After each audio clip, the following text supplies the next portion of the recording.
कलयुग है, हम सब जानते हैं। और माँ काली कालों की काल है। अब सब कुछ ना माँ काली के हाथ में है। जो दक्षिण दिशा में बैठी है ना, दक्षिण दिशा किसकी है? यम की। यम भी उनसे घबराता है, माँ काली से। जो काली की पूजा करेगा कभी अकाल मृत्यु नहीं मरेगा। आपके जीवन में माँ काली का क्या रोल है? सब कुछ है मेरे लिए, सब कुछ। मुझे यहाँ बैठाने वाली वो है। क्या हम अपने पितरों का जो एक अधूरे कर्मों का जो बोझ है, उनके जो छूट गए हैं, वो लेके पैदा होते हैं? ये डिपेंड करता है आपके पिछले जन्म पे। पितृ दोष जो है आपके पितरों से भी लग सकता है या आपके पिछले जन्म के कर्म से भी लग सकता है ना, कि आपने पास्ट लाइफ में ऐसे कौन से कर्म किए जिसमें इस जन्म में आपको आपके पितरों का आशीर्वाद नहीं मिला। हमारे पितृ दो योनि में होते हैं, एक शुद्ध और एक अशुद्ध। जो शुद्ध योनि में है वो आपको ब्लेसिंग्स देंगे, आपको परेशान नहीं करेंगे। जो पितृ अकाल मृत्यु में गए हैं वो प्रेत योनि में रह जाते हैं।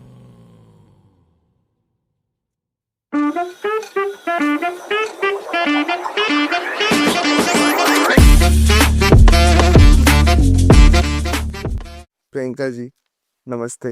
नमस्ते, जय माँ काली। जय माँ काली। बहुत बहुत स्वागत है आपका। Thank you so much. और काफी ज्यादा अच्छा लग रहा है, दोबारा से हम एक कन्वर्सेशन कर रहे हैं। हमने लास्ट ईयर सेम टाइम में एक ब्लैक किया था। बिल्कुल बिल्कुल, मुझे भी बहुत अच्छा लग रहा है आपसे मिलके। वो जो पॉजिटिव वाइब्स आ रही है ना, वो बहुत अच्छा हो जाता है। तो कैसी हैं आप सबसे पहले तो? एकदम बढ़िया, माँ का आशीर्वाद। जी। तो जैसे कि हमने डिसाइड किया था कि हम थोड़ा सा इस एपिसोड में पितरों के ऊपर बात करें। करेक्ट। तो पितरों के टॉपिक से मैं स्टार्ट करना चाहूँगा कि जो हमारा जन्म होता है, क्या हम अपने पितरों का जो एक अधूरे कर्मों का जो बोझ है, उनके जो छूट गए हैं, वो लेके पैदा होते हैं? ये डिपेंड करता है आपके पिछले जन्म पे। अगर आपके जन्म ऐसे रहे, क्योंकि हर सोल का ना एक कॉन्ट्रैक्ट होता है कि आप जब जन्म लेते हो उससे पहले आपको ऊपर सारी चीज़ें सेट करनी होती हैं कि मैं ये करूँगा, मैं ये करूँगा, मैं वो करूँगा, मैं वो करूँगा, और उसके बेस पे आप जाओगे। अगर आपकी मैच हो गई कि हाँ भाई आप अपने पूर्वजों का या आप इस अगर परिवार में जा रहे हो तो इसकी ये जिम्मेदारियां या ये अधूरे काम है या ये कर्ज है या ये शाप है, इसको आप पूरा कर पाओगे तो आपको इस परिवार में भेजा जाएगा। तो अगर वो आता है, यस, हमारी सोल कॉन्ट्रैक्ट कर लेती है, ऊपर वाले से कह देती है हाँ मैं ये कर सकता हूँ, तो आप वो पितरों का जो बोझ कह लो, आशीर्वाद कह लो, ब्लेसिंग्स कह लो, स्पेशल ब्लेसिंग्स कह लो, वो लेके पैदा होते हो। मतलब ये चीज़ें हमने खुद चुनी है? करेक्ट। हमारी सोल कॉन्ट्रैक्ट करके आती है। हम कहते हैं ना हमें इतना दुख क्यों है, हमें ऐसा क्यों है, हमें वैसा क्यों है। एक्चुअल में हमने खुद वो चुना है। और वो चुनने के भी तरीके होते हैं कि किसी को कुछ चीज़ें बहुत जल्दी ख़त्म करनी होती हैं, किसी को कुछ बहुत कम करनी होती हैं। अगर आप देखोगे कई बच्चे ऐसे होते हैं जो छोटी उम्र से ही बहुत शार्प होते हैं, बहुत सारी चीज़ें बहुत जल्दी ग्रैस्प कर लेते हैं, सब कुछ कर लेते हैं। कुछ लोग होते हैं एक उम्र हो जाती है, मतलब उनको लगता है कि अब मेरी उम्र हो गई, अब क्या ही बचा है। स्टिल वो लोग वो चीज़ नहीं कर पाते। तो ये बच्चे या ये बड़े, ये सोल कॉन्ट्रैक्ट करके आए हैं कि मैं इतने टाइम में या इस जन्म में ये कर्म करूंगा, और उसके बाद मैं अगला जन्म लूंगा या नहीं लूंगा ये उनके कर्मों पे निर्भर करेगा फिर।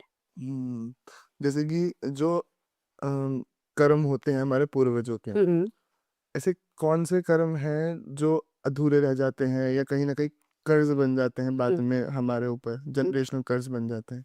जनरेशनल कर्ज के अंदर पता है क्या होता है आदित्य जी? बहुत बार ऐसा होता है जब हम किसी को बहुत पेनफुल सिचुएशन में ले आते हैं ना, मोस्टली उस सिचुएशन में वो कर्स में डेवलप होता है या डायरेक्ट सामने वाला कर्स कर देता है। फॉर एन एग्जाम्पल, कि मैं किसी को बहुत दुखी कर रही हूँ या परेशान कर रही हूँ, ठीक है। अब सामने वाले ने बोल दिया जा, तू कभी खुशी नहीं हो पाएगी, तेरा परिवार कभी खुशी नहीं हो पाएगा। तो दैट इज द कर्स। अब उन्होंने बोल दिया परिवार, अब परिवार में मेरा बच्चा और उसके होने वाला बच्चा वो भी इन्वॉल्व हो जाएगा कहीं ना कहीं। तो वो मेरे परिवार में आगे पीढ़ी दर पीढ़ी चलता ही रहेगा। तो कर्स हुआ, ब्लेसिंग्स हुए, सारी साथ में चलेंगी चलेंगी। अच्छा। हम्म, तो जैसे कि हाँ, आपने अभी जिक्र किया था, जब बैक कैमरा में बात करें तो ब्लड लाइन हीलिंग का, करेक्ट। इसके बारे में थोड़ा सा आप अच्छे से बताओ। तो ब्लड लाइन हीलिंग जो होती है ना, वो सिर्फ उन्हीं सिचुएशन में करवाने के लिए बोलती हूँ मैं लोगों को, जब आपको लगता है कि आपके पितरों से या सेम पैटर्न कोई बन रहा है उसकी वजह से परेशानी हो रही है। जैसे कि हमारे जो पूर्वज थे उनके यहाँ भी ये प्रॉब्लम थी कि उनके यहाँ पे जो फर्स्ट बेबी होता था उसकी डेथ हो जाती थी, या फिर उनके यहाँ जो फर्स्ट बेबी होता था वो डिसेबल्ड हो जाता था, ठीक है। स्पेशली चाइल्ड होता था, या फिर जो फर्स्ट बेबी हो रहा है वो सिर्फ मेल हो रहा है, या फिर हमारे घर में बहुत सारे मेल बच्चे हैं, फीमेल बच्चे नहीं है, या फीमेल है मेल नहीं है, वाइस वर्सा हो सकता है, या फिर सेम पैटर्न चल रहा है कि भाई सबके घर के अंदर जो है डाइवोर्स हो रहा है, कि घर में 5 भाई बहन हैं और पांचों के पांचों के डाइवोर्स हो गए। What is the reason behind that? तो वो पहले जानो कि क्या ये आपके पितरों की वजह से हो रहा है, कि क्या आपकी जनरेशन के अंदर ये चीज आ रही है, या फिर इंडिविजुअली आपके साथ कोई प्रॉब्लम आ रही है, आपकी लाइफ में सेम पैटर्न बन रहा है। जैसे कि आपको कोई जॉब मिलती है, 4 महीने 5 महीने रहती है वो, और वो छूट जाती है, अगेन सेम दूसरी जॉब मिली, वो छूट गई। तो इससे क्या हो रहा है, ये कहीं ना कहीं आपके अंदर पितृ दोष डेवलप है, या फिर आपके पितरों की कोई चीज है, कर्स है कह लो आप, श्राप कह लो, या ब्लड लाइन के अंदर आपके कोई प्रॉब्लम हो गई वो। अब ब्लड लाइन होती क्या है? बेसिकली ब्लड लाइन होती है कि जो हमारे पूर्वज हैं, ठीक है, जितने भी, उनका खून, उन मेरी मम्मी का खून, मेरे पापा का खून मिलके मैं पैदा हुई, ठीक है। ऑब्वियसली बहुत सारी चीजें हैं, बट एक जर्नल अंडरस्टैंडिंग के लिए तो मैं पैदा हुई कि उनके गुण, मेरे पापा के गुण, मेरी मम्मी के गुण वो मिले और मैं पैदा हुई। तो मेरे पापा की साइड की ब्लेसिंग्स, कर्स, और कोई अगर जनरेशनल कुछ प्रॉब्लम है वो, जेनेटिकल प्रॉब्लम है वो, साथ ही साथ मेरी मम्मी के परिवार के भी, जो मेरे ननिहाल साइड से हैं, उनके यहाँ की ब्लेसिंग्स, कर्स और जनरेशनल कोई प्रॉब्लम है, जेनेटिक प्रॉब्लम है, वो सब मिलके मुझे मिलेंगी, ठीक है।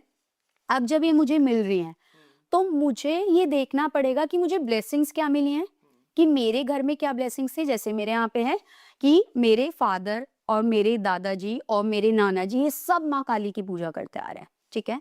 तो ये ब्लेसिंग्स आई तो मैं माँ काली की पूजा करती आ रही हूँ। अब मेरे अगर कर्स की बात कह लो, तो ऐसा अभी तक कोई नोटिस में नहीं आया कोई कर्स है स्पेसिफिकली, माता रानी का पूरा आशीर्वाद है ना हम लोगों पे, तो ऐसा कोई कर्स नहीं आया। लेकिन कुछ परिवार ऐसे भी देखे गए हैं जहाँ पे ये देखा गया है कि कर्स आ रहा है। वो किस तरीका का कर्स आ रहा है कि पहली शादी भी हो गई, दूसरी शादी भी हो गई, लेकिन शादी सस्टेन ही नहीं करी है, डाइवोर्स हो ही गए हैं, या तो हस्बैंड चला गया है, प्रीमेच्योर डेथ हो गई है उनकी, टाइम से पहले डेथ हो गई है, या उनकी डाइवोर्स हो गया, इस तरीके से। तो जब ये सारी चीजें हो रही है ना, तो आप ये समझो कि ये आपके पितरों की वजह से कुछ ना कुछ हो रहा है। तो ये जब आपकी ब्लड लाइन में आपके पितरों की वजह से, आपके जितने भी एंसेस्टर हैं उनकी वजह से कोई भी प्रॉब्लम आ रही है ना, that is the blood line.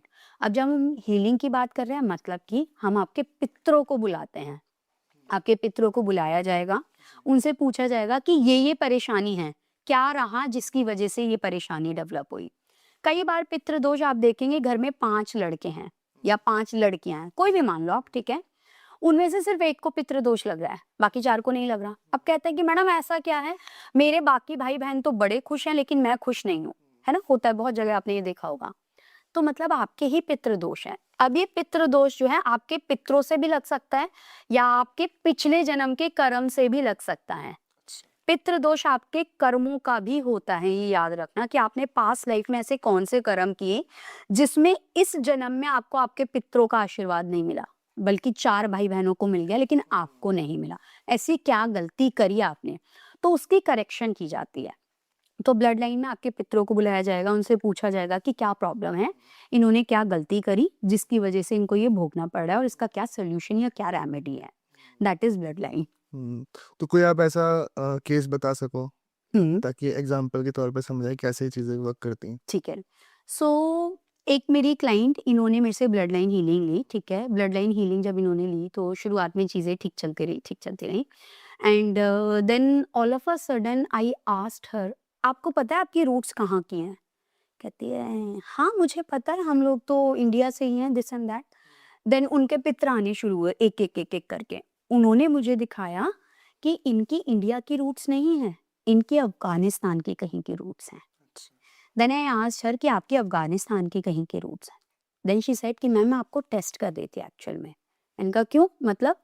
कहती है कि मैं इसलिए टेस्ट कर रही थी, बाहर आउट ऑफ इंडिया कोई होता है एंसेस्ट्री रिपोर्ट, ठीक है, ये नाम है, एंसेस्ट्री रिपोर्ट होती है, उसके अंदर आपके डीएनए में, मतलब आपके डीएनए से पता लग जाता है कि आपके कितनी कंट्री या कितने जगह से आपका लिंक रहा है आपके एंसेस्टर्स का। तो वो एंसेस्ट्री रिपोर्ट के अंदर सारी डिटेल आती हैं। तो she just received a day before the healing, एक दिन पहले ही, जैसे फॉर एन एग्जांपल 11 की हीलिंग है ना, तो 10 को उनको रिपोर्ट मिली और उसके अंदर था कि आपका कहीं ना कहीं कोई ना कोई एंसेस्टर जो है अफगानिस्तान से है। तो इस तरीके से हुआ। फिर उनसे पूछा गया कि क्या प्रॉब्लम रही, जो इनको ये प्रॉब्लम हो रही है कि इनको सारी स्किन प्रॉब्लम होती थी, कि ऐसा क्या रहा कि स्किन प्रॉब्लम, इनकी जनरेशन में हर जो बड़ा बच्चा होता था उसको स्किन प्रॉब्लम होती थी। पूछा गया तो उन्होंने बताया कि अफगानिस्तान में जब इनके एंसेस्टर थे ना, इन्होंने किसी को कुछ दूषित पानी वगैरह पिलाया था या फिर मांगा। देखो ब्लड लाइन हीलिंग करके ना पूरा एग्जैक्ट याद नहीं रहता है, तो जितना मुझे याद है ना मोटा मोटा मैं बता रही हूँ, क्योंकि उस पोर्टल में उस टाइम हम होते ही नहीं है, हम पितरों के पोर्टल में होते हैं। तो तब उन्होंने बताया कि कुछ स्किन की प्रॉब्लम थी इनकी। स्किन की प्रॉब्लम इसलिए हो रही है क्योंकि जिसको इन्होंने पानी पिलाया था दूषित पानी पिलाया था और उन्होंने इनको कर्स किया है। तो इसीलिए इनके घर में जितने भी बड़े बच्चे या कोई भी बच्चा फैमिली में से एक होता है, इन सबको ये स्किन की प्रॉब्लम आती है। अब उनसे पूछा कि देखो अब जो गलती की पितरों ने की, अब इन लोगों की क्या परेशानी है? तो उन्होंने कहा ठीक है, अब हम रेमेडी बता सकते हैं, वो करो। तो जिसको किया था वो पानी दूषित दिया था, उनसे फॉरगिवनेस प्रेयर करवाई कि उनको बोल के कि हमारे पूर्वजों ने जो भी किया उसकी हम माफ़ी मांगते हैं, उसके लिए हमारे को बोल क्षमा प्रार्थना करें और आपको हमारी वजह से जो भी गलतियाँ हुई, जो जो भी सफरिंग्स हुई उसके लिए हमें माफ़ करें। और फिर पितरों की तरफ से भी जो रेमेडीज़ आई कि जो चैरिटी करनी है या जो भी आता है, सबका अलग-अलग होता है, किसी का सेम नहीं हो सकता, है ना? क्योंकि सबकी परेशानी अलग है, सबकी चीज़ें अलग हैं। तो फिर जो भी रेमेडी आई उनकी, उनको रेमेडी बताई गई, नाउ शी इज़ बेटर। तो इस तरीके से होती है, बहुत सारी अलग-अलग होती हैं, अलग-अलग एक्सपीरियंस होते हैं सबके। जैसे जो हम इन चीज़ों की बात करें, जो पितृदोष होता है, जो पूर्वजों का कर्ज कह लो या पितृदोष कह लो, तो इसका इन्हीं की वजह से लाइफ में ब्लॉकेजेस भी आ सकती हैं। बहुत आती हैं, बहुत ब्लॉकेजेस आती हैं। अगर किसी के पितृदोष लग गया ना, या किसी की कुंडली में उसका योग है, मतलब पितृदोष लगा हुआ है, तो आप ये याद रखिएगा, ना तो फाइनेंस, ना करियर, ना ही हेल्थ, ना मैरिड लाइफ, ना रिलेशनशिप, कुछ ठीक नहीं होने देंगे। कहीं ना कहीं ऐसी एक बड़ी चोट लगेगी ना, सामने वाला सोचेगा मेरी ऐसी कौन सी गलती रही कि मेरे साथ ये हुआ।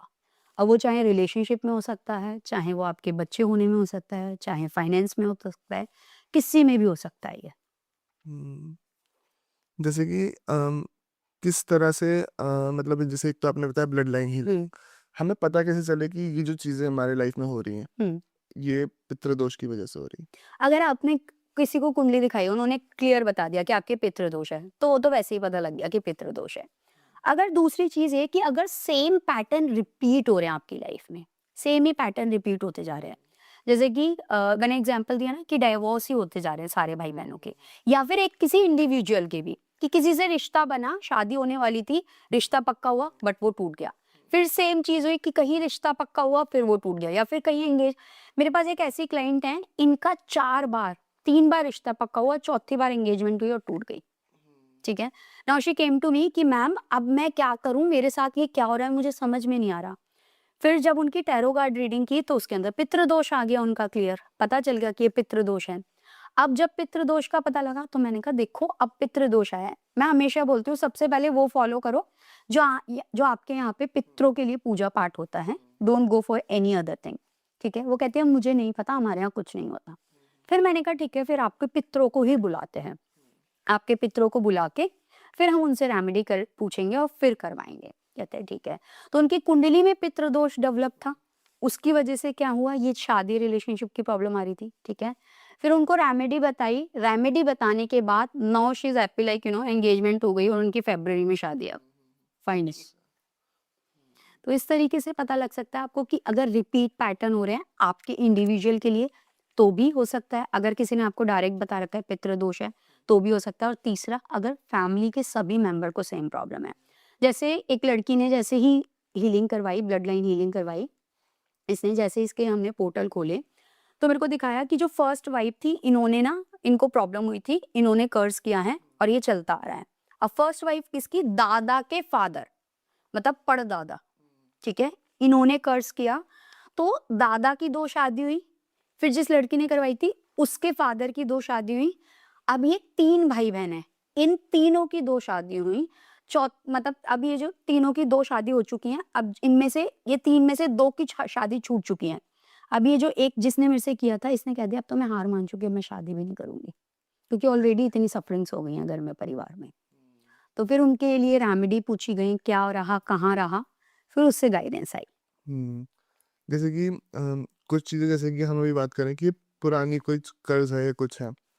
अब मान के चलिए कुछ लोग ऐसे होते हैं ना कि जो पितृ दोष इस तरह का बन जाता है कि अभी तक तो लाइफ में सब सही चल रहा था, पर एकदम से ही कुछ दिक्कतें आनी शुरू हो गई कि कुछ गलती हो जाना या कुछ हो करेक्ट, जाना। करेक्ट। तो ऐसे वाले पितृदोष भी होते हैं? ऐसे वाले पितृदोष भी होते हैं, जब आपकी कुंडली के हिसाब से प्लैनेट की डायरेक्शन चेंज होगी, ठीक है? प्लैनेट राहु की कहीं न कहीं दशा बहुत हावी हो गई, महादशा चल रही है राहु की, तब आपका पितृदोष और एक्टिव हो जाएगा। हाँ, पितृदोष बेसिकली जो इतने लोग कहते हैं ना पितृदोष ये वो, राहु की भी दशा मैटर करती है पितृदोष में। जिनकी कुंडली में पितृदोष हो रहा है और कर्स की वजह से, that is not depending on the Rahu दोष, वो राहु की वजह से नहीं होगा। लेकिन अगर कुंडली में सिर्फ इंडिविजुअल के पितृदोष हैं, तो राहु की दशा जब जब होगी ना, तब उस पर्सन को अपनी लाइफ के अंदर डाउनफॉल ही देखने को मिलेगा, वो उठ नहीं पाएगा उससे कभी। जैसे कि अगर किसी को पितृदोष है या कुछ ऐसा कुछ है, तो क्या उससे अकाल मृत्यु भी संभव है? बिल्कुल है, बिल्कुल है। हमारे पितृ ना, ये बहुत इंटरेस्टिंग बात है, आपको पता है या नहीं, या ऑडियंस को भी पता है या नहीं। हमारे पितृ 2 योनि में होते हैं, अच्छा, एक शुद्ध और एक अशुद्ध, अच्छा। ठीक है? जो शुद्ध योनि में है, मतलब कि वो पितृ आपके जो हैं, वो आपको ब्लेसिंग्स देंगे, आपको परेशान नहीं करेंगे। जो अशुद्ध योनि में है, उन्हें हम कहते हैं प्रेत योनि।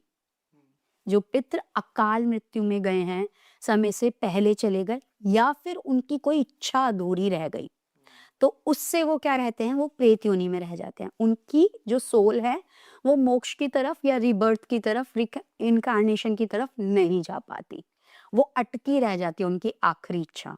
उसकी वजह से क्या होता है, वो प्रेत योनि में आ गए। अब जब वो प्रेत योनि में आ गए ना, जब जब उनको वो चीज चाहिए जिसकी वजह से उनकी आत्मा अटकी हुई है, वो तब आपकी लाइफ में वो परेशानी लेके आएंगे।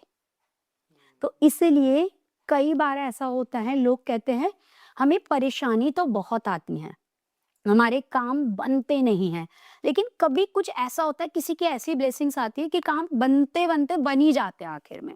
तो वो ये समझो आप कि जो ये बन रहे हैं ना, जो आपके शुद्ध पितृ हैं, वो आपको ब्लेसिंग्स दे रहे हैं कहीं ना कहीं।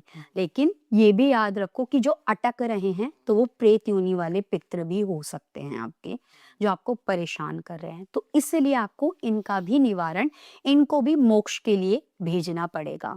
अगर आपको पता है गया जी के अंदर है ना, जो पिंडदान होता है, उसके अंदर एक प्रेत शिला है, स्पेसिफिकली जो है एक प्रेत शिला है। उस प्रेत शिला पे जब पूजा होती है, ऊपर चढ़ के, उस प्रेत शिला पे जो पूजा होती है, वो सिर्फ इसलिए होती है कि जितने भी अकाल मृत्यु में गए हैं, या जो भी अतृप्त हैं या प्रेत योनि में हैं हमारे पितृ, उन सब का तर्पण उन सबको मोक्ष में दे। मतलब कि अगर किसी के पितृ ऐसे हैं, जो अटक गए हैं, जो फँस गए हैं बिल्कुल। पितृकारी में, तो उनको गया जी जाना चाहिए। डिपेंड करता है, अच्छा। ये भी पितृ खुद बताते हैं आके। अच्छा। एक को, जैसे एक ने बोला कि मुझे त्र्यंबकेश्वर ही जाना है, एक ने बोला कि नहीं मैं प्रेत योनि में तो हूँ, लेकिन मुझे गया जी नहीं जाना। मैंने पूछा कि आपको गया जी जाना है? कहता नहीं, मेरे को गया जी नहीं जाना, मेरी ये इच्छा है, मेरी ये पूरी करवा दो, मुझे मोक्ष मिल जाएगा। अब हुआ क्या था, इसका एग्जाम्पल बताती हूँ। मेरे से ना ये रीडिंग किसी ने करवाई, ब्लड लाइन हीलिंग करवाई, ठीक है? अब जब इन्होंने ब्लड लाइन हीलिंग करवाई, इन्होंने करवाई अपनी बेटी के लिए। इनकी, वो मेरे पास उनकी वीडियो भी पड़े हैं, आपको दिखाऊंगी ऑफ द कैमरा। इनकी बेटी के लिए करवाई उन्होंने मेरे से, ठीक है, ये रीडिंग, क्योंकि उनकी बच्ची के पैरों में प्रॉब्लम थी। तो उन्होंने कहा कि मुझे ये करवानी है और आप प्लीज देखिए कि क्या हो सकता है। मैंने कहा ठीक है, देखते हैं क्या हो सकता है। तो उनके चचिया ससुर वो आए, कहते हैं देखो मैं प्रेत योनि में हूँ, मेरे घर वालों ने कुछ नहीं किया मेरे लिए, ठीक है? फिर हमने पूछा कि आप तो चचिया ससुर हैं, आप इनके लिए क्यों आए हैं? कहते हैं क्योंकि सिर्फ पितरों में ये विश्वास रखती है। इसको बोलो, उनकी आत्मा क्यों अटकी थी, वो प्रेत योनि में क्यों थे? क्योंकि जब उनकी आत्मा पूरी हुई, उन्होंने अपने बेटे का नाम लिया, ठीक है, मुझे वो नाम भी याद नहीं अभी, बेटे का नाम लिया और उन्होंने बोला कि मैं उसको अकेला छोड़ गया। समझ गए जो मैंने बोला था आपको, आखिरी इच्छा, वो अटकी थी वो प्रेत योनि में। फिर उनसे पूछा कि ठीक है आपको मोक्ष द्वार पे लेके जाते हैं, आप बताइए आपको गया जी जाना है या कुछ और करना है? कहते हैं नहीं मुझे गया जी नहीं जाना, मैं गया जी नहीं जाऊँगा। मेरी ये इच्छा है, मेरे बेटे की ये इच्छा है, ये करो। मैंने कहा ये कर तो देंगी, लेकिन इनके हाथ का लगेगा, इनके बेटे के हाथ का आपको तो इनके अपने बेटे के हाथ का लगना चाहिए। कह रहे वो मानते नहीं हैं, वो होगा नहीं और मैं अब यहाँ पे तड़ा पड़ा हूँ, अब मुझे निकालो इस प्रेत योनि से। तो इसीलिए डिपेंड करता है कि पितृ जो है आपके वो क्या चाहते हैं, वो किस तरीके से मोक्ष चाहते हैं। जैसे हम देखते हैं कि जब कलयुग का समय चल रहा है तो कलयुग के अंदर एकदम एकदम पितृदोष के बारे में ज़्यादा सुनने में आ रहा है। और हुँ। पितृदोष बहुत लोगों को लग रहा है कि अब हमें एकदम से पितृदोष आ रहे हैं। हुँ। क्या ये कलयुग का प्रभाव है या पहले भी होते थे, अब केवल चीज़ें सामने आ रही है? पहले भी होता था, बट अवेयरनेस नहीं थी। पहले लोग रिचुअल्स करते थे, अब करते नहीं हैं। जैसे एग्ज़ाम्पल जब किसी की कोई पूरा होता है ना? जब हमारे कोई शरीर त्याग देता है हमारे यहाँ पे, तो हम क्या करते हैं उनके 13 दिन के अलग वो करते हैं, है ना? रिचुअल्स करते हैं, 13 दिन की पूजा-पाठ अलग चलती है, फिर 6 महीने की छमाही अलग जाती है, फिर बरसी अलग होती है। हम सारे रिचुअल्स करते हैं, हम कोई पेंडिंग नहीं छोड़ते हैं। तो उससे क्या होता है कि उनकी आत्मा तृप्त हो जाती है, उन्हें जो चाहिए होता है वो मिल जाता है और they like you know they go to the moksha, वो मोक्ष पथ पे चले जाते हैं। अब हम क्या कर रहे हैं, हम जितने मॉडर्न वर्ल्ड में आते जा रहे हैं ना, ठीक है 1 दिन की पूजा कर लेते हैं, हो जाएगा खत्म। प्रे इसकी अगर आप गया जी भी जाओगे ना, तो अब पंडित पूछने लग गए हैं, 1 दिन की करनी है आपको, 3 दिन की करनी है, 7 दिन की या 17 दिन की? ठीक है? जबकि पूरी 17 दिन की होती है, हर तिथि की एक अब होती है, ठीक है? पितरों की शांति। हर उस पे आपको जाना पड़ता है, 4 जगह जानी पड़ते हैं, विष्णु पद पे, इस पे, उस पे। तो पहले क्या होता था कि पहले अवेयरनेस जो थी वो बाय जनरेशंस आ रही है, कि हाँ भाई ये रिचुअल्स हैं, ये हमें करना है। अब क्या है मॉडर्न वर्ल्ड में आ गए हैं, आधी चीज़ें हम करते हैं, आधी नहीं करते हैं। आधा हम फॉलो करते हैं, आधा नहीं करते हैं। जो लोग फॉलो करते हैं, अभी भी अपनी चीज़ों को उन लोगों को नहीं लगता है। जो लोग फॉलो नहीं कर रहे हैं, वो कहीं न कहीं वो कॉन्सिक्वेंसेस देखने को उनको मिल सकते हैं, कि ठीक है यार अगर उनकी 13 दिन का कुछ है और आपने 3 दिन में ख़त्म कर दिया, ठीक है? तो आप ये समझो 13 दिन तक आत्मा जब तक मोक्ष की तरफ नहीं जा सकती तब तक जब तक आपको 13 पड़ाव उनको पूरे नहीं करवाने होंगे। जब आप वो पूरे 13 पड़ाव करवा दोगे तब जाके वो 14वाँ पड़ाव लेंगे कि वो मोक्ष की तरफ जाएँगे या दूसरी बर्थ उनकी अगर है तो वो लेंगे। तो इसीलिए अब जो है अब सिचुएशन परेशानियाँ ज़्यादा आने लग गई, तो इसीलिए लोगों ने बोलना शुरू कर दिया तो अवेयरनेस ज़्यादा हो गई इस चीज़ की। अदरवाइज़ ये चीज़ पहले से एक्सिस्ट थी। नहीं तो इतने सालों से गया जी क्यों होता? सीता मैया ने पिंडदान दिया था ना गया जी में, अगर आपको स्टोरी पता हो कि सीता मैया ने राजा दशरथ के लिए पिंडदान दिया था, रेत का बना के। हाँ, जो लोग कहते हैं ना कि लड़कियाँ नहीं कर सकती, बहुएँ नहीं कर सकती, जब अंधेरा हो रहा था ना तो बोला गया था कि अब दान दे दो, अब पिंड दान दे दो। हाथ आया था मिट्टी में से निकल के, रेत में से, तरनी नदी पे जो वहाँ पे आप गया जी जाएँगे तो नदी है, ठीक है? उसमें से हाथ आया था कि अब अंधेरा हो रहा है, इसके बाद हम तर नहीं पाएँगे, हमारा तर्पण नहीं हो पाएगा। राम भगवान और लक्ष्मण जी जो थे, वो गए थे लकड़ियाँ बेचने के लिए, खरीद के बेचने क्योंकि वनवास में थे, खरीद के बेचने के लिए वो गए थे कि भैया अब हम इनको बेचेंगे, ठीक है? तब जाके हमें पैसे आएँगे और तब जो भी चावल है और तिल है, जो मेन पिंडदान के लिए होता है, वो सामान लेके आ पाएँगे। वो जब तक शाम होती गई, दिन ढलता गया, वो मिला ही नहीं उन्हें सामान। तब जाके फिर वो हुआ अक्षय वट जो है वहाँ पे अक्षय वृक्ष जो है, उसके सामने, गाय जी के सामने, गया जी के सामने, इन सबके सामने वो पिंडदान किया था सीता मैया ने। तो इसीलिए वो पिंडदान करना ये सारी चीज़ें आज भी हैं। हुँ। और आजकल की जनरेशन थोड़ा-सा इन चीज़ों में ज़्यादा बिलीव नहीं करती है, जो करेक्ट, जो हमसे भी बाद वाली अब जनरेशन की करेक्ट, बात। Correct, correct. जो जेन ज़ी आ गए हैं ना, they don't believe in this कि नहीं, यार ऐसा कुछ नहीं होता, ऐसा कुछ नहीं था। बट दे बिलीव इन कि यार मैं वहाँ गया था, तो वहाँ से आने के बाद मेरे को परेशानी होने लग गई। आई एम फीलिंग डाउन, है ना? वो ऐसे बोल के छोड़ देते हैं।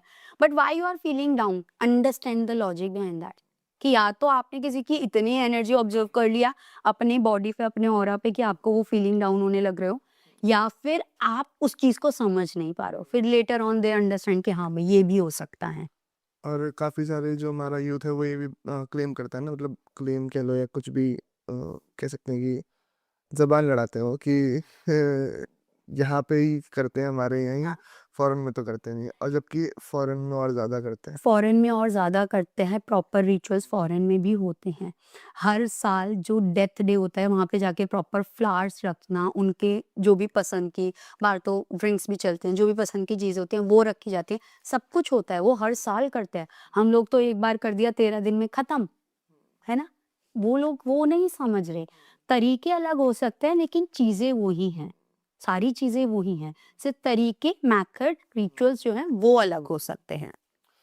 जैसे कि अभी हम बात कर रहे हैं पितरों के ऊपर, ये सब चीज़ों के ऊपर, तो अभी बीच में हमारे पिछले जन्म के ऊपर आपने ज़िक्र किया। तो अगर हमें अपना पिछला जन्म के बारे में थोड़ा जानना है कि पिछले जन्म में क्या चीज़ें थी, तो क्या वो हम जान सकते हैं? बिल्कुल जान सकते हैं through the Akashic reading. Akashic जो होता है, मैं कहती हूँ, मेरा मानना है, आकाश के अंदर एक बहुत बड़ा कैमरा है, ठीक है? आकाश तत्व के अंदर, आकाश में एक बहुत बड़ा कैमरा है जो आपकी हर एक हरकत को नोटिस कर रहा है।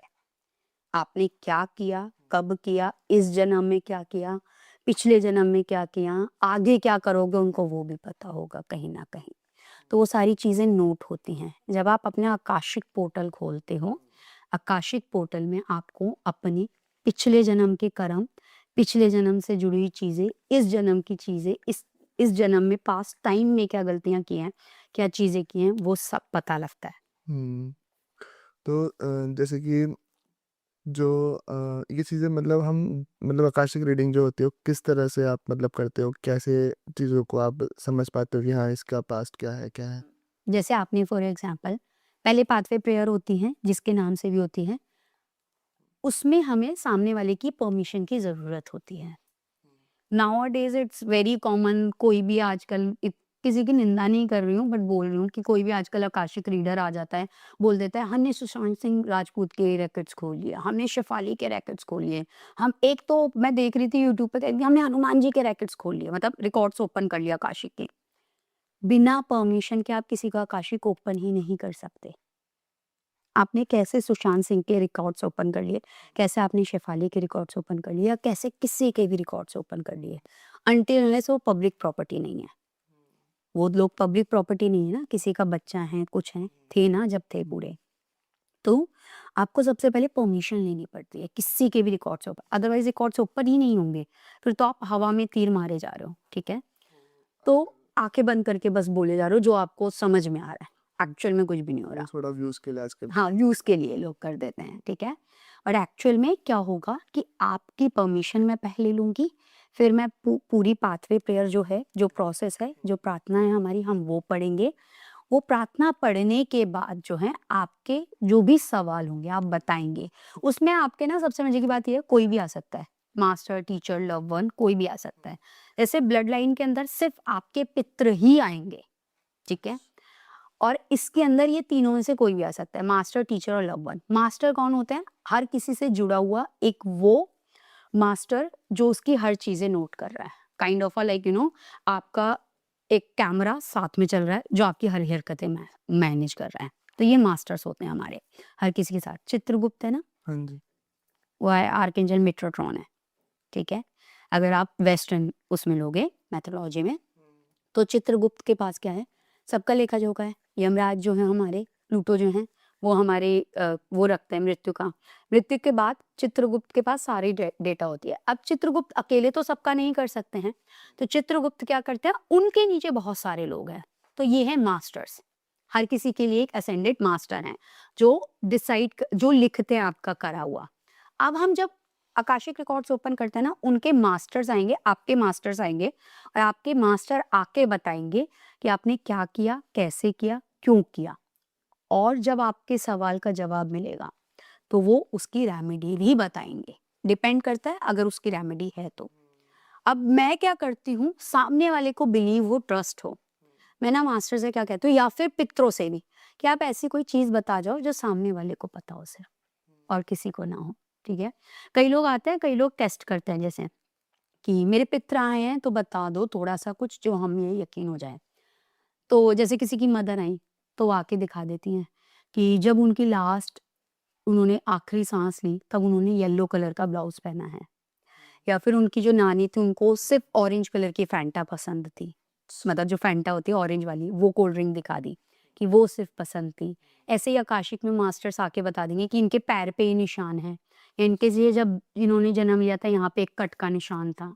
तो इससे सामने वाले को यकीन हो जाएगा, क्योंकि जब उन्होंने तो मेरे से डायरेक्ट वो बुक किया है ना आकाशिक या ब्लड लाइन, मेरे से तो उनका कोई इंटरेक्शन नहीं हुआ, तब उनको यकीन होता है हाँ ये ठीक बोल रहा है। तो इस तरीके से आपके रिकॉर्ड्स ओपन होते हैं, रेमेडी आती हैं उसके अंदर, रेमेडी के साथ साथ आपके आगे क्या करना है, फ्यूचर गाइडेंस, वो तक आती है आकाशिक में। तो कोई अगर ऐसा कोई केस अगर आप बता सको आकाशिक रीडिंग से जुड़ा हुआ।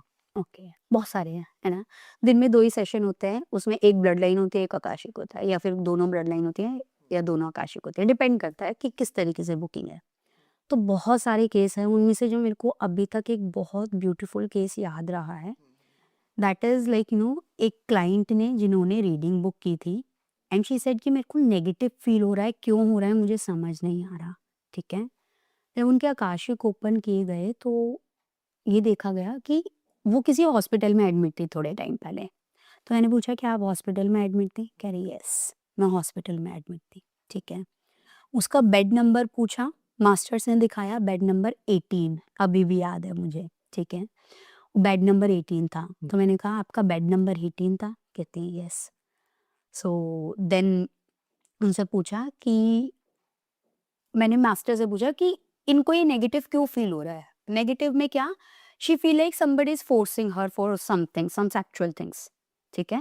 तो मैंने पूछा कि ठीक है, ऐसा तो नहीं होना चाहिए, लेकिन फिर भी आकाशिक में अगर इसका आंसर मिलता है तो लेट मी आस्क दिस। तो मैंने मास्टर से पूछा कि ऐसा क्यों है? तो जिस बेड पे ये लेटी थी ना, इस बेड पे एक पहले डेथ हुई थी सिर्फ इनके पहुंचने से पहले। अब ना तो ये बेडशीट चेंज हुई थी और यहाँ से बॉडी को गए हुए सिर्फ 5 मिनट हुए थे। दैट सोल वॉज देयर, और वो अतृप्त सोल थी। That soul connected to her, वो उनके साथ लग गई, अच्छा। ठीक है। फिर उनसे पूछा गया अब क्या करना है, कैसे करना है, तो मास्टर ने गाइड किया। मास्टर तो आए आए इस लड़की के साथ में, मास्टर्स के साथ साथ ना एक और मुझे कोई दिखा जिनकी पैर खराब हैं और ये चल नहीं पा रहे हैं। देन मैंने पूछा कि ये कौन है, पैर खराब है और ये चल नहीं पा रहे हैं। Then she was crying like anything, रोने लग गई बुरी तरीके से। कहते हैं मैम ये मेरा भाई था जो टीनेज में इसकी ये पूरा हो गया था और ये स्पेशल था। मैंने कहा ओके। देन मैंने उनसे गाइडेंस ली, मैंने कहा आप क्यों आए हैं, कुछ बोलना है, कुछ बताना है आपको? तो कहते हैं नहीं बस मेरे को इसको कुछ बताना है, और जो ये इतना सब कुछ हो रहा है ना इसके साथ, अभी तक इसको हमने बचा के रखा है। देन उस लड़की के फादर आए, आकाशिक में ही उस लड़की के फादर भी आए। तो आकाशिक में मैंने बोला ना कंपल्सरी नहीं होता कि आपके जो लव्ड वन है वो आएंगे ही आएंगे, ब्लड लाइन में आएंगे ही आएंगे आपके पितर। यहाँ पे डिपेंड करता है कि आपके पोर्टल में कौन आना चाह रहा है। तो इस लड़की के फादर आए और फादर ने भी गाइड किया। फिर इन्होंने रेमेडी बताई। ये लड़की अभी दुबई में है, कराची से थी, दुबई में है, ठीक है। फिर इस लड़की के लिए इसके भाई ने, इसके फादर ने और मास्टर ने, सबने मिलकर रेमेडी बताई कि सोल से इसको कैसे डिटैच करना है और कैसे चीजें करनी है। तो आकाशिक में यहाँ तक पता लग जाता है कि बेड नंबर तक। ऐसे एक लड़की का केस था, सारी चीजें चल रही थी, सब कुछ चल रहा था, and then all of a sudden ऐसा लगा मुझे कि शी इज नॉट बिलीविंग कि क्या है आकाशिक है, वो उसको बिलीव नहीं हो रहा। तो मैंने मास्टर से जाते जाते कहा मास्टर कुछ ऐसे इन्फॉर्मेशन दे दो जिससे कि ये एकदम से समझ जाए कि हाँ जो गाइडेंस दिया आपने एकदम करेक्ट दिया है। ऑब्वियसली मेरी उस पर भी तो क्वेश्चन आ रहा है, क्योंकि बहुत सारी चीजें आज की डेट में ऐसी कर रहे हैं लोग। तो मास्टर ने कहा इसके घर का जो वो है ना किचन है, शायद नॉर्थ में था या ईस्ट में था, इसको बोला इसका घर का किचन ईस्ट में, और इसके घर के किचन के जो स्लैब है वो ब्लैक कलर के, उसको हटवा दे। I said okay. मैंने पूछा आपका किचन ईस्ट या नॉर्थ, कुछ ऐसा था, याद नहीं है एग्जैक्ट, शायद ईस्ट में ही था। तो मैंने पूछा आपका किचन ईस्ट में है? कहती है यस। मैंने कहा उस पर ब्लैक स्लैब है? कहती है यस। मैंने कहा वो काला पत्थर चेंज करवा दो, मास्टर ही लास्ट गाइडेंस दे के गए हैं। एंड शी वाज लाइक, खुद ही बोलती है कि मुझे अभी तक लग रहा था सिर्फ एम वहाँ आंख बंद करके कुछ भी बोलो, काइंड अपफ्रंट बोल जाते हैं, है ना, कि आप आंख बंद करके कुछ भी बोलो, लेकिन अब यकीन हो गया क्योंकि आप ना तो मेरा किचन देख पा रहे, ना ही आपको पता किस डायरेक्शन में है। मैंने कहा ठीक है। एक लड़की, मेरी एक स्टूडेंट, महाकाली हीलिंग कोर्स की, इन्होंने मेरे से महाकाली हीलिंग सीखी। अब क्या हुआ, इन्होंने जब मेरे से महाकाली हीलिंग सीखी तो इसके बाद जब ये वो करने लग गई ना, अपना 45 दिन का प्रोसेस होता है जो फॉलो करना ही होता है, अदरवाइज वो कंप्लीट नहीं होगी आपकी हीलिंग। तो इसने क्या कहा कि मैम मुझे ना बहुत कुछ दिख रहा है और बहुत कुछ दिख रहा है, मेरे को ऐसा लग रहा है कि कोई नेगेटिव सोल मेरे से कनेक्ट हो गई है। मैंने कहा अच्छा। मैंने कहा कोई बात नहीं, आप जाप करो, माँ काली के होते हुए कोई नेगेटिव सोल आपसे कनेक्ट नहीं हो सकती। कहती है ठीक है मैम। अब इनको बेचैनी हो रही थी, इनको मेरी बात पे ट्रस्ट नहीं हुआ, इन्होंने क्या किया, किसी से आकाशिक रीडिंग बुक करवा ली। ठीक है।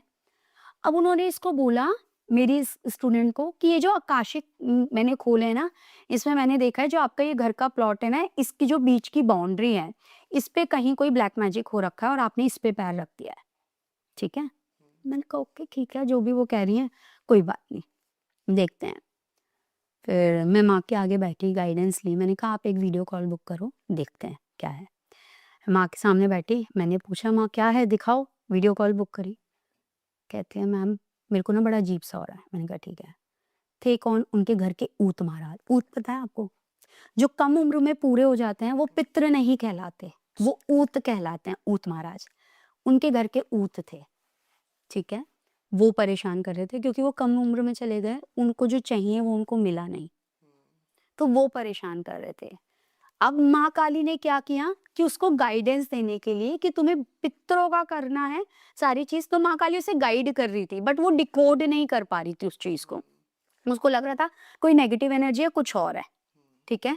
तो आज की डेट में हर कोई तो आकाशिक रीडर बन गया, हर कोई टैरो कार्ड रीडर बन गया और हर कोई सब कुछ करने लग गया। लेकिन एक्सपीरियंस, या फिर आप जो मैं कहूंगी इसको कि आप क्या कर रहे हो, सामने वाले की लाइफ के साथ खिलवाड़ मत करो। वो लड़की इतना डर गई, मैम मेरे पे कोई ब्लैक मैजिक हो गया, माँ काली के रहते क्या हो सकता है, ये हो सकता है, वो हो सकता है। फिर जब उसकी ब्लड लाइन में आया ना कि ये सॉरी इसमें tarot card reading video call में आया कि आपके घर के ये पितृ ही हैं जो वो हैं, अतृप्त हैं, तब जाके उसको समझ में आया। कहते हैं मैम ये तो हम मुझे कहीं ना कहीं पता थी, मेरी सास ने बताई थी कि मेरे घर के 2 हैं जो ऊत महाराज है। उसको खुद ये कहीं ना कहीं बात पता थी, बट वो बोल नहीं पा रही थी। तो आकाशिक से बहुत कुछ पता चल जाता है, लेकिन लोग सही नहीं करते। इसलिए जो भी करवाता है, मैं साफ बोलती हूँ, मेरे से करवाओ, किसी से भी करवाओ, लास्ट में उनसे ये पूछ लो कि ऐसी कोई इन्फॉर्मेशन दे जाओ जो सिर्फ मुझे पता और किसी को नहीं पता। सही। जैसे कि आपने भी माँ काली का जिक्र किया, तो उनके बिना शायद पॉडकास्ट अधूरा रह जाएगा, तो उनकी बात नहीं होगी। तो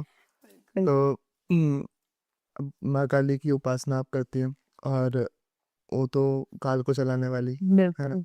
तो उनकी उपासना करने वाले जो व्यक्ति हैं, क्या मतलब अगर हम उनकी उपासना करें तो क्या उनसे पितृदोष हट सकता है? पितृदोष हटेगा नहीं, उसका इम्पैक्ट थोड़ा कम हो जाएगा और आपको गाइडेंस मिल जाएगी ऑन टाइम। जो आपकी कर्म है, चाहे वो पितरों के हैं चाहे आपके हैं, वो भुगतान तो आपको करना पड़ेगा। हर किसी का 12% जो होता है वो प्रारब्ध होता है, मतलब वो अपने नसीब का, किस्मत का लिखवा के आता है। उसको आप कम ज्यादा कर सकते हो। एक ना स्टोरी बता दे, उससे बहुत अच्छे से समझ पाओगे। एक ना साधु बाबा थे, उनके पास एक घोड़ा था। घोड़े को उन्होंने अपने पास बांध रखा था। ठीक है। तो एक दिन घोड़े ने कहा बाबा मुझे बड़ी तकलीफ होती है, बहुत ही रस्सी मेरी टाइट है, इसे थोड़ा लूज कर दो। साधु बाबा ने कहा ठीक है मैं लूज कर देता हूँ। उन्होंने थोड़ी रस्सी लूज कर दी, घोड़ा थोड़ा अपना चल फिर पा रहा था। फिर 2-4 दिन हुए, फिर घोड़े ने कहा साधु बाबा मुझे तकलीफ होती है, मेरी थोड़ी रस्सी और लंबी कर दो, तो जो सामने पेड़ है ना, मैं उस पे से घास या ये पेड़ पत्ते खा लूंगा। साधु बाबा ने वो भी ठीक कर दिया, थोड़ी और रस्सी बढ़ा दी। अब उसने कहा साधु बाबा तो बड़े अच्छे हैं, इन्होंने इतनी बढ़ा दी तो थोड़ी और बढ़वा लेता हूँ। कहता है साधु बाबा आपको तो पता है मैं तो घोड़ा हूँ, है ना, मुझे तो दौड़ने में बड़े मजे आते हैं, तो आप मेरी रस्सी थोड़ी और बड़ी कर दो। उन्होंने 10 मीटर की रस्सी 100 मीटर कर दी, करते करते करते करते। अब तुम घूमो चलो। अब घोड़े के मन में आया लालच। घोड़ा कहता है साधु बाबा आप एक बात बताओ, आपने मेरी 10 मीटर की रस्सी 100 मीटर की कर दी, आप ऐसा क्यों नहीं करते कि मुझे आजाद ही कर दो, ठीक है, मुझे छोड़ ही दो। तो साधु बाबा ने कहा बेटा ये तुम लिखवा के आए हो, ये तुम्हारा भाग्य है कि तुम मेरे पास ही बंधे रहोगे, और ये मेरा भाग्य है कि मैं तुम्हें ही रखूंगा, ये प्रारब्ध है। आप अपनी रस्सी को छोटा बड़ा कर सकते हो, उसको निकाल नहीं सकते हो। तो आप अपने कर्मों से अपनी चीजों को कम कर सकते हो, अपने कष्ट को, अपनी सफरिंग्स को। अपने अच्छे कर्मों से बढ़ा सकते हो चीजों को, अच्छा, लेकिन खत्म नहीं कर सकते जो आप लिखवा के आए हो कर्म। इसलिए हमारे बड़े बुजुर्ग हमेशा कह के गए हैं कि जो भी कर्म करो ना, अच्छे कर्म करो, ताकि आपको आगे जन्म ना लेना पड़े, या फिर आपको सिर्फ उस कर्म का भुगतान आपको नहीं, आपके बच्चों को तक ना करना पड़े। कहते हैं ना कि अच्छे कर्म कर, तेरे बीवी बच्चे हैं, उनको भुगतान करना पड़ेगा। इसीलिए तो इसीलिए प्रारब्ध होता है हमारा ये। जैसे जो माँ काली का ज़िक्र हमने किया, तो जो शक्ति साधना हो रही है, जो माँ की साधना है, उसका महत्व कितना है आज के समय में? बहुत, बताऊँ क्यों? कलयुग है, हम सब जानते हैं, और माँ काली कालों की काल है, ठीक है? जब शंकर जी ने भी सब कुछ माँ काली को दे दिया, ठीक है? एज़ वी नो, डिस्ट्रॉयर कौन है, क्रिएटर कौन है ना? और हमारे पालनकर्ता कौन है, हमें सब पता है। विष्णु भगवान पाल रहे हैं, ब्रह्मा जी ने रचयिता कर दिया, शंकर जी हमारे डिस्ट्रॉयर हैं। वो ही जब खत्म करेंगे, भस्म करेंगे तो आएगा। लेकिन वो तो अपनी उसमें मग्न हैं, उनको तो कोई लेना-देना नहीं है इससे। तो उन्होंने माँ काली को दे दिया। अब सब कुछ ना माँ काली के हाथ में है। जो दक्षिण दिशा में बैठी है ना, दक्षिण दिशा किसकी है? यम की, प्लूटो की, है ना? यम की है। यम भी उनसे घबराता है माँ काली से। आप याद रखना, जो काली की पूजा करेगा कभी अकाल मृत्यु नहीं मरेगा, पहली चीज़। जो काली की पूजा करेगा, उसके आस-पास नेगेटिव लोग तो वैसे ही खत्म हो जाएँगे, कोई नेगेटिव नहीं बचेगा। क्यों? क्योंकि जितने नेगेटिव लोग होंगे ना, माँ काली उनको आपसे डिटैच कर देंगी, ठीक है?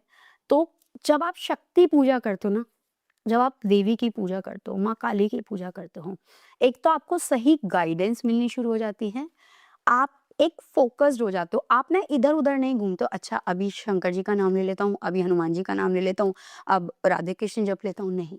आप एक उसमें आ जाओगे, चाहे वो किसी की भी करो, मैं जनरल भी बता रही हूँ, किसी की भी करो, एक में करो। दूसरी चीज़ कि आप ये ना सही-गलत जो आज के कलयुग के अंदर हम पहचान नहीं कर पाते हैं कि क्या सही है, क्या गलत है। आपको वो गाइडेंस मिलेगी और आप उसके अंदर पहचान कर पाओगे। तो कलयुग के अंदर तो मैं कहती हूँ काली की पूजा तो हर किसी को करनी चाहिए, लेकिन पहले चेक करवाओ। Why I am saying this, check करवाओ? Let me give you this example. एक ये क्लाइंट आए, इन्होंने बोला मैम मैंने ना एक कोई नए-नए आए होंगे अभी जिन्होंने माँ काली की पूजा या कुछ बताना शुरू किया होगा, लड़के से ही हैं। तो इन्होंने बता दिया आप माँ काली का ये मंत्र कर लो, ये वो कर लो, ऐसा हो जाएगा, वैसा हो जाएगा। अब इन्होंने माँ काली का वो मंत्रा 11 दिन की साधना जो भी होती है, जैसा उन्होंने बताया पॉडकास्ट पे अपने, वो करना शुरू कर दिया। अब ये कहते हैं मैडम जब तक मैं माँ काली की पूजा नहीं कर रहा था, तब तक तो ठीक था। अब अचानक से पता नहीं क्या हुआ, उनका लोअर बॉडी जो है वो सुन्न हो गया, नम हो गया, काम करना बंद हो गया। अब क्यों हुआ ऐसा? उनके जो कुंडली होगी, उनके जो प्लैनेट्स होंगे, वो सपोर्टिव नहीं होंगे माँ काली की पूजा के लिए।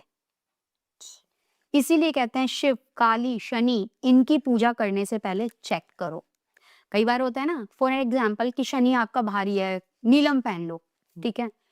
शनि का आप पूजा कर रहे हो, कोई रत्न पहन रहे हो, कुछ भी कर रहे हो, या काली की पूजा कर रहे हो, भैरव की पूजा कर रहे हो, उनका कोई रत्न पहन रहे हो, उनका कोई मंत्र जाप कर रहे हो, बिना गुरु के, बिना गाइडेंस के, वो आपको पागल तक कर सकते हैं। इसीलिए पहले चेक करो।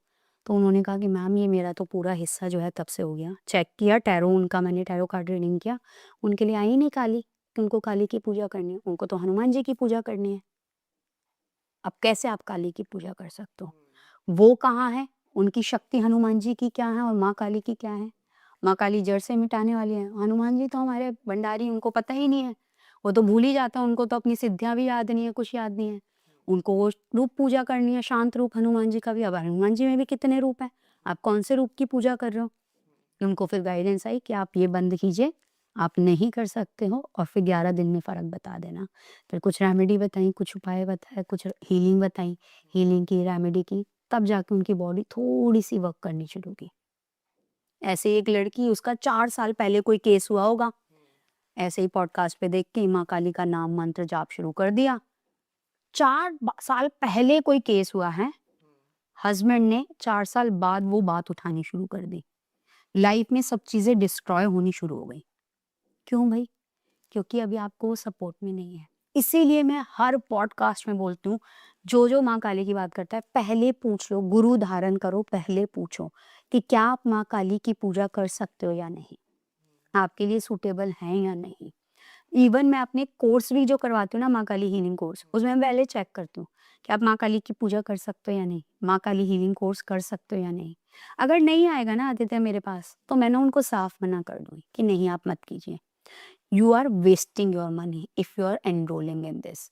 अगर आप कर सकते हो तो वो आपकी लाइफ टाइम इन्वेस्टमेंट है कि आप माँ से जुड़ जाओगे तो आपके लिए लाइफ में फिर उससे बड़ा कुछ नहीं है। क्योंकि I am not money minded at all, मैं ना मेरे कर्म पे और मेरे भाग्य पे चलती हूँ। ऊपर वाला देने वाला बैठा है, कर्म करते जाओ। तो इसलिए हमेशा किसी भी देवी की शक्ति की पूजा करने से पहले, भैरव की कर रहे हो, हनुमान जी की करो, किसी की भी कर रहे हो, पहले पूछ लो, कोई गुरु धारण कर लो, गुरु से पूछ लो।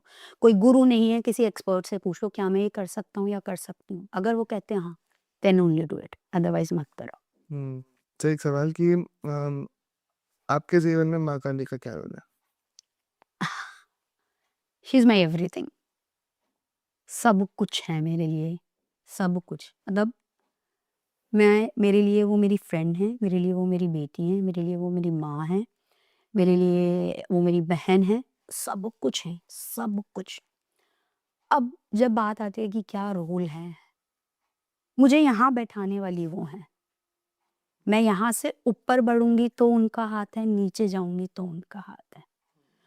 अगर मेरी लाइफ में कभी कुछ गलत होता है ना Aditya, obviously I am a human being, मेरी लाइफ में भी कोई ना कोई परेशानियाँ, कोई ना कोई अड़चनें आएँगी ही आएँगी, है ना? मेरी खुद की हो सकती हैं, मेरे परिवार की हो सकती हैं। तो मैं हमेशा ये कहूँगी, माँ की इच्छा। अगर उन्होंने अच्छा करना है, तो ये उनकी इच्छा। हम क्यों भूल जाते हैं जब हमारे लिए अच्छा होता है कि हाँ, ये माँ ने ही दिया है। जब बुरा होता है तो हम कहते हैं, माँ तुमने ये बुरा कर दिया मेरी लाइफ में, तुम्हारे रहते ये गलत कैसे हो सकता था? क्या कभी ऐसे उस टाइम पर नहीं उठा के माँ को बोला, आपने ये इतना अच्छा कैसे कर दिया मेरी लाइफ में? कभी नहीं बोलते हम। So she is everything, everything for me. मेरी लाइफ में मुझे बनाने वाली, पूजा देने वाली, हीलिंग सिखाने वाली, जो हीलिंग का प्रोसेस माने मुझे बता के लोगों को करवाना से शुरू किया है। I am just a medium, है ना, मैं माध्यम हूँ। जो मुझे बता के करवाना शुरू किया है ना, वो प्रोसेस और कोई नहीं करवाता। आज की डेट में आप देखोगे हर दूसरा बंदा माँ काली हीलिंग करवाना शुरू कर दिया। कहाँ से आई उनके पास इन्फॉर्मेशन, कैसे कर रहे हैं मुझे नहीं पता। बट ठीक है, आपको आपका जो है आप करिए, कोई दिक्कत नहीं है। लेकिन आप इतना एक्सपीरियंस रखिए कि अगर आप माँ काली हीलिंग कोर्स करा रहे हो और उसके अंदर किसी की बॉडी पॉजेस्ड है, नेगेटिविटी है और वो सामने आ जाए तो आप उसको कंट्रोल करना जानते हो। वो हाथ पैर छूट जाता है, आप क्या करें? कैसे करें? उस टाइम पे आप क्या करोगे? तो इसलिए इतना अपने आप को उसके अंदर ढाल लो कि जब परेशानी आए तो वो आप नहीं कर रहे हो उसका solution, you are nothing, you are no one. वो माँ काली कर रही है सीधे, कि वो गाइडेंस दे रही है। कितनी रेमेडीज तो ऐसी होती है ना आदित्य, कई बार कि मुझे खुद बाद में सुन के लगता है, अच्छा ये मैंने आपको बोली थी। फिर मुझे रियलाइज होता है, मैं कौन हूँ, मैंने कब बोली ये बात? माँ ने बुलवाई है या माँ होगी वो उन्होंने बोली है? मैं तो कुछ हूँ ही नहीं। एक किसी को बताया बिज़नेस के लिए, बहुत सिंपल है ये, कोई भी कर सकता है और ये मैं फॉलो करवाती हूँ अपने क्लाइंट्स को, जिनको बिज़नेस के अंदर परेशानी आ रही है, उनको लगता है उनके बिज़नेस में नज़र लगती है। तो एक नींबू ले लो, पानी एक छोटा ग्लास ले लो काँच का, उसमें एक नींबू ले लो, नींबू उसके अंदर डाल के छोड़ दो। जैसे ट्यूसडे वाले दिन उसमें डाल के छोड़ दो, नेक्स्ट ट्यूसडे उसको चेंज कर दो। और अगर आप ये सैटरडे कर रहे हो तो सैटरडे उसमें डाल दो, पानी में नींबू डाल के छोड़ दो और नेक्स्ट सैटरडे उसको चेंज कर दो। आप नोटिस करोगे कि कई बार तो आपका जो नींबू है, जब आपका काम चल रहा हो वो नॉर्मल रहेगा, उसमें कोई दिक्कत नहीं आएगी। और जब वो नॉर्मल नहीं रहेगा, आप खुद नोटिस करोगे कि काम में थोड़ी-सी चीज़ें जो हैं चेंज होनी शुरू हुई हैं, थोड़ी-सी चीज़ें खराब होनी शुरू हुई हैं, या फिर जो मेरा बिज़नेस है उसकी ग्रोथ थोड़ी-सी वीक कम हुई है। वो आप खुद नोटिस करोगे। फिर उसके बाद उस नींबू का क्या करना है, उस नींबू को ले जाके आप किसी भी पेड़ की जड़ में डाल आओ, या नाले में, अगर आपके आसपास नाला या बहता पानी है आप उसमें डाल आओ। चौराहे पे कहीं पे नहीं फेंकना, कर्म खराब करोगे, आप कुछ नहीं करोगे। तो इस चीज़ का ध्यान रखो, क्योंकि हम नहीं चाहते किसी की नज़र किसी और पे जाए। हमें सोल्यूशन चाहिए, हमें ऊपर वाले का शुक्रिया करना है। तो ये रेमेडी बिज़नेस के लिए कोई भी कर सकता है, कोई भी। और ये रेमेडी माँ काली ने ही दी थी साक्षात, मुझे पता भी नहीं थी ये रेमेडी। जब एक क्लाइंट ने बोला ना कि आपने वो रेमेडी दी थी ना, उससे बड़ा फ़ायदा हुआ है। बहुत देर तक तो मैं सोचती रही, यार मेरे को क्या रेमेडी मैंने कौन-सी बता दी? एंड देन आई रियलाइज़ ठीक है, माँ ने बताई होगी। फिर मैंने उनसे पूछा, मेरे को बताओ, फिर मैंने नोट की वो रेमेडी खुद, और अब मैं लोगों को वो खुद बताती, क्योंकि खुद नहीं पता। जब आप उस पोर्टल में बैठते हो ना, जब आप रीडिंग करते हो, चाहे टैरो कर रहे हो, चाहे आकाशिक कर रहे हो, चाहे ब्लड लाइन कर रहे हो, कोई सी भी रीडिंग कर रहे हो, तब आप अपने आप में नहीं होते, आप उस ज़ोन में नहीं होते हो। आप नेक्स्ट पोर्टल यूनिवर्स से कनेक्टेड होते हो। तो आपको खुद याद नहीं रहती आधी से ज़्यादा चीज़ें। कुछ याद रहती हैं, कुछ नहीं रहती, कुछ धुंधली होती हैं, कुछ पूरी याद होती हैं। जो बहुत यूनिक होते हैं एक्सपीरियंस, वो पूरी याद रहते हैं। और जैसे कि माँ काली की इतनी हम बात कर रहे हैं, तो फ़ील कैसे करते हो उनको? मतलब क्या उनके होने का एहसास होता है? बहुत, बहुत एहसास होता है। अ, जो लोग देख पाते हैं, जिनके विज़न्स क्लियर हैं, जिनकी हमारी क्लियर्स होती हैं, है ना? तो जो देख पाते हैं, दे कैन फ़ील कि कोई तो रेड लाइट है, कोई तो आस-पास ना थोड़ा लाल रंग दिख रहा है। माँ साक्षात कभी नहीं दिखेंगी, क्योंकि हम इतने वो हैं सूक्ष्म कि उनके आगे अगर चले जाएँ हम पतंगियाँ, हम एकदम खत्म हो जाएँगे धूल के कण हैं, ठीक है? तो इस तरीके से कभी नहीं दिखेंगी। एक वो रेड कलर आपको दिख सकता है, फ़ील हो सकता है, अगर आप इंट्यूटिव बहुत हो या आप स्पिरिचुअलिटी के अंदर हो, ठीक है? यहाँ पे स्पिरिचुअलिटी का मायना ये नहीं है कि मैडम मैं तो बहुत मंत्र करता हूँ लेकिन मुझे नहीं दिखता। आपके कर्म कितने अच्छे हैं और आप कितने सज्जन हैं, ठीक है? ये है। तो आपको वो दिख सकता है, फ़ील हो सकता है। दूसरा कि जब आपके अगर आपको दिख नहीं रहा लेकिन आपके काम अटके हुए हैं, उस टाइम पे आपको कहीं न कहीं से कोई न कोई हेल्प आ रही है। फ़ील कर लेना कि कहीं न कहीं उनकी ब्लेसिंग्स हैं। मेरे एक क्लाइंट ने अभी 2-4 दिन पहले रीडिंग करवाई, आदित्य जी, उन्होंने बताया कि मेरे घर में मेरी मम्मी माँ काली की पूजा करती थी, और उसके बाद फिर मेरे पेरेंट्स सेपरेट हो गए, तो पूजा-वूजा छूट गई। तो बचपन में मेरे पापा ने बोला था, जब परेशान हो तो माँ को याद कर लियो, माँ को मतलब काली माँ को याद कर लियो। कहता है ठीक है, कनाडा रहते हैं ये, ठीक है, और वो ये पॉडकास्ट देखेंगे तो बताएँगे, मुझे ज़रूर मैसेज करेंगे कि मैंने उनका एग्ज़ाम्पल शेयर किया। तो वहाँ पे कनाडा में थे ये, इनका नौकरी छूट गई, ऑलमोस्ट 6 महीने हो गए नौकरी छूटे हुए।